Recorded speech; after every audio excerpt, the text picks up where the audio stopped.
Hi friends, ഇന്ന് നമ്മൾ the greatest of all time ആട് സിനിമ, അതല്ലെങ്കിൽ നമുക്ക് greatest of പൂക്കൽ of all time എന്ന് വേണമെങ്കിൽ ഈ സിനിമയെ പറ്റിയൊക്കെ ഇപ്പം ഒരുപാട് കമൻറ്റും കാര്യമൊക്കെ വരുന്നുണ്ട്.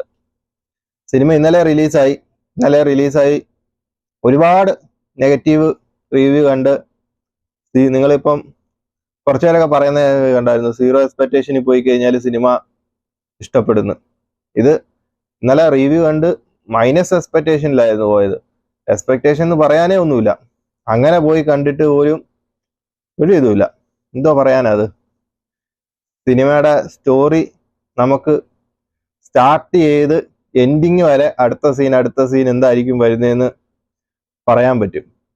അങ്ങനെ ഒരു സ്റ്റോറി വെച്ചിട്ട് എന്തൊക്കെ ചെയ്തെന്ന് പറഞ്ഞാലും പിന്നെ ഒരു കാര്യമില്ല.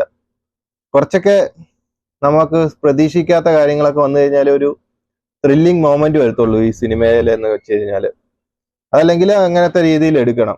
ഇത് രണ്ടും നമുക്ക് എക്സ്പെക്ട് ചെയ്യാൻ പറ്റിയ ഒരു കഥയാണെങ്കിൽ പോലും അത് നല്ല രീതിയിൽ എടുത്തു വെച്ച് കഴിഞ്ഞാൽ ആ ഒരു സിനിമ നമുക്ക് ബോറടിക്കാതെ കാണാൻ പറ്റും. പക്ഷെങ്കിൽ ഇത് നമുക്ക് കഥ വരുന്നതും മനസ്സിലാവും. ബിജിഎമ്മും പൂറ, പാട്ട് വെറുതെ ഇട്ടേക്കുന്നു. ആ പാട്ടെല്ലാം കട്ട് ചെയ്ത് കളഞ്ഞാൽ പോലും ഈ സിനിമയുടെ ലെങ്ത് കുറഞ്ഞൊരു 2.5 മണിക്കൂറെങ്കിലും കുറയ്ക്കായിരുന്നു.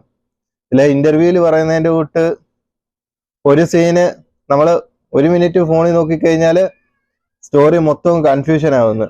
അങ്ങനെയൊന്നും ഇല്ല. നമ്മളിപ്പോ ഒരു അരമണിക്കൂർ വെളിയിൽ പോയി ഫോൺ സംസാരിച്ചിട്ട് വന്നാലും ഇതിൽ മാറ്റമൊന്നും വരത്തില്ല, കഥയിലോ എല്ലാം.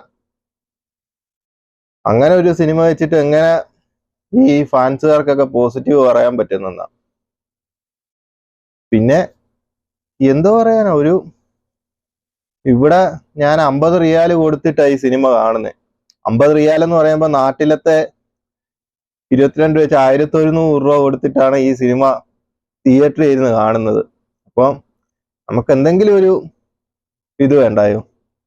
ഒന്നുമില്ലാതെ ഒരു സിനിമ എടുത്തു വെച്ചിട്ട് പോസിറ്റീവ് പറയണം. പോസിറ്റീവ് ഉണ്ട്. പോസിറ്റീവ് എന്ന് പറഞ്ഞു കഴിഞ്ഞാൽ ആ അമൽ ഡേവിഡ്സ് കൊള്ളായിരുന്നു.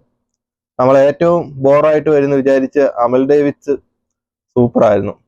ബാലൻസ് മറ്റേ വിജയുടെ ആക്ടിങ് ഒക്കെ ഓക്കെ ആയിരുന്നു. ഒരു ഓവറോള് വിജയുടെ ഫാൻസിനെല്ലാം വേണ്ട രീതിയിൽ, അതിനെക്കാട്ടിലും നല്ല രീതിയിൽ പെർഫോമൻസ് കാര്യങ്ങളെല്ലാം ഓക്കെ ആയിരുന്നു.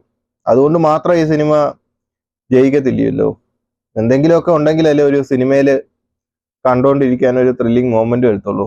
അപ്പം എനിക്ക് എന്താ പറയാനാ, എല്ലാവരും ഇന്നലെ ഇതിനെയൊക്കെ കൊന്നിട്ടിട്ടുണ്ട് സിനിമയില്. ഒരുത്തിന് മൂത്രം വരെ പോയി. അതെന്തോ കണ്ടിട്ടാണെന്ന് എനിക്ക് മനസ്സിലായില്ല. മൂത്ര സ്റ്റാർ വരെ ഉദിച്ചിരിക്കുന്നു ഇന്നലത്തെ ഈ ഒരു ആട് സിനിമ കൊണ്ട്. ഒന്നും പറയാനില്ല. നമുക്ക് ഭയങ്കര ഡിസപ്പോയിന്റ്മെന്റ് ആയിപ്പോയി. സീറോ എക്സ്പെക്ടേഷൻ അല്ല, നെഗറ്റീവ് എക്സ്പെക്ടേഷനിൽ പോയാലും ഫാൻസുകാർക്ക് ഇഷ്ടപ്പെടാൻ ചാൻസ് ഉണ്ട്. ഒരുപാട് റെഫറൻസ്, ഇൻട്രോ, കാമിയോ എന്തൊക്കെ ഉണ്ടെന്ന് പറഞ്ഞാലും പടം ബോറാണെങ്കിൽ പിന്നെ പറഞ്ഞിട്ട് കാര്യമില്ലല്ലോ. അപ്പൊ നമുക്ക് അടുത്തൊരു വീഡിയോയുമായിട്ട് വീണ്ടും കാണാം ഗൈസ്. നിങ്ങൾ ഈ സിനിമ കണ്ടവരായിട്ടുണ്ടെങ്കിൽ ഞാൻ പറഞ്ഞത് തന്നെയല്ലേ നിങ്ങൾക്കും തോന്നിയിട്ടുള്ളതെന്ന് നിങ്ങൾ പറയാം. എനിക്ക് സത്യസന്ധമായിട്ടുള്ള അഭിപ്രായമാണ് പറഞ്ഞത്. നമുക്കൊന്നും ഫീൽ ചെയ്യാനില്ല പടത്തിൽ.